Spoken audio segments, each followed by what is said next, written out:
Mám 18 rokov, za 24 dní som zarobil 884 eur a pracujem 4 hodiny za týždeň. Vďaka tomuto nemusím chodiť na žiadne brigády, robím shorts na YouTube a dostávam peniaze z reklám. Na tieto videá nemusíš ukazovať sám seba. Prvé video som vydal 19. januára tohto roku, 12.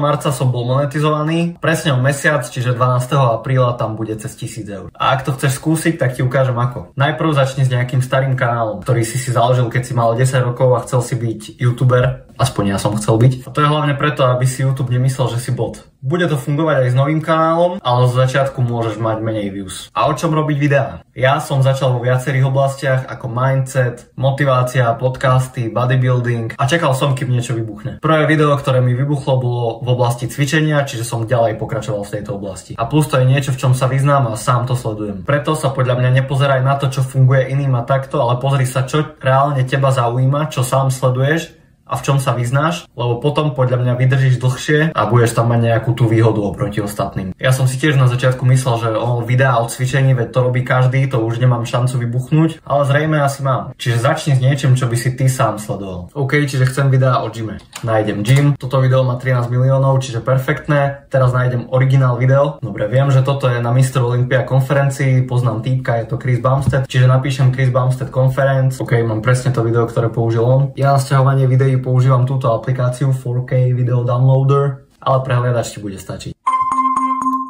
A ako editovať tieto videá? Optimalizuj to hlavne pre dve veci. Prvá, aby ľudia neswipeli hneď na začiatku videa. To vidíš v Analytics tu. Snažím sa to mať aspoň na 70%. Preto je základ prvých pár sekúnd, dobré intro, nech to je zaujímavé, nech tam nalákaš ľudí. Ja sa tam snažím dávať stále niečo, čo hneď zaujme diváka preto, aby to chcel pozerať. A po druhé, chceš, aby diváci pozerali tvoje video čo najdlhšie. Ideálne viackrát dookola. Čiže pri tomto mojom najväčšom videu, ktoré má 21 sekúnd, je priemerná pozeranosť 24 sekúnd. Pri kratších videách chceš mať väčšinou viac ako 100%, čiže nech ho vidia viac ako raz. A ak robíš video dlhšie ako 30 sekúnd, tak okolo tých 80% je v pohode. Na to, aby tvoje video pozerali čo najdlhšie až do konca, tak video musí byť rýchle, zaujímavé, musia sa tam striedať scény, pohľady. Snažím sa to meniť maximálne každých 5 sekúnd. Dám rýchly breakdown editu, ktorý som dneska robil a opíšem, že čo a prečo som spravil takto. Silné intro. Sam looked the best of the group that was up there. Je to téma, čo sa riešila, že či týpek vyhral kvôli tomu, že je slávny, alebo či si to fakt zaslúžil. Hneď na začiatku som chcel ukázať jeho, keďže je viacej známy ako tento týpek, ktorý o tom rozpráva. Ale je to len 1 sekunda, hej, potom sa to zmení, tu rozpráva, ide tu zoom, aby to bolo zaujímavé, tu sa to switchne zase na iného týpka. Ak máš zábery presne o niečom, o čom niekto hovorí, alebo čo dopomôže k tomu, čo sa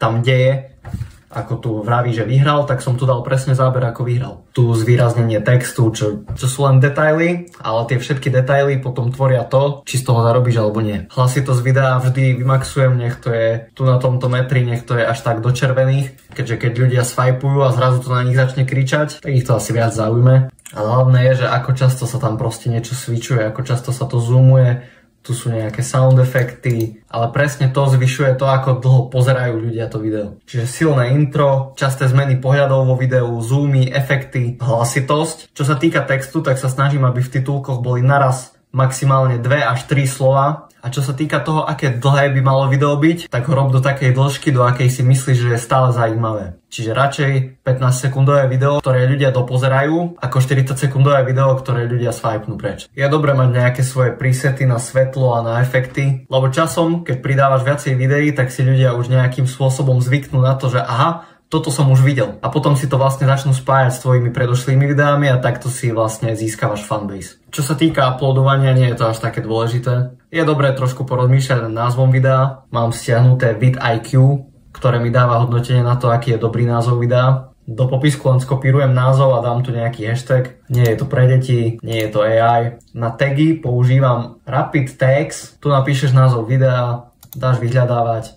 Skopíruješ to, dáš to tu, hodnotenie videa 50/50. A kedy konečne začneš zarábať? Na to, aby si z tohto mohol zarábať, potrebuješ 1000 odberateľov a 10 miliónov zhliadnutí za posledných 90 dní. Tým pádom, keď som začal, som si povedal, že Dám tomu aspoň tých 90 dní a každý deň postnem jedno video. To odporúčam aj tebe. Aspoň tých 90 dní, aj keby z toho nič nemáš. Lebo možno 80 dní nebudeš mať žiadne views a potom 81. deň zrazu máš 10 miliónov views a zrazu zarábaš. Niečo také sa stalo mne. Keď som začal robiť už svoje vlastné videá ako toto, tak som rozmýšľal, že s týmto prestaneme. Aj tak som z toho ešte nezarábal, ale keďže mi to nezaberalo až tak veľa času, tak som si povedal, že ešte vydržím. A asi týždeň potom mi vybuchlo video, malo 5 miliónov views a bol som monetizovaný. Toto podľa mňa dokáže každý, kto to vydrží robiť konzistívne a dokáže sa konzistívne zlepšovať, aj keď hneď neuvidí výsledky. Na začiatok ti odporúčam robiť každý deň video, ktoré v ten deň rovno uploadneš, keďže sa na začiatku potrebuješ zlepšovať v edite a musíš sledovať to, aké máš analytics. Hlavne to, koľko ľudí swipeuje z tvojich videí preč a koľko ich reálne pozerá a ako dlho pozerajú ľudia videá. Pomaly, keď budeš zlepšovať tieto čísla, uvidíš zmenu aj v zhliadnutiach. Potom neskôr to môžeš robiť ako ja teraz, keďže to teraz už beriem ako side hustle, keďže sa sústredím hlavne na toto, svoje vlastné videá. Čiže mám jeden deň v týždni, kedy za 4 hodiny spravím videá na celý týždeň, naplánujem ich na 7 dní dopredu a do ďalšieho týždňa sa na to už ani nepozriem. Denne ti to nezaberie viac ako 1 hodinu, čiže sa pozri na mobile na svoj screen time. Ak tam máš viac ako hodinu na Instagrame alebo na TikToku alebo neviem kde,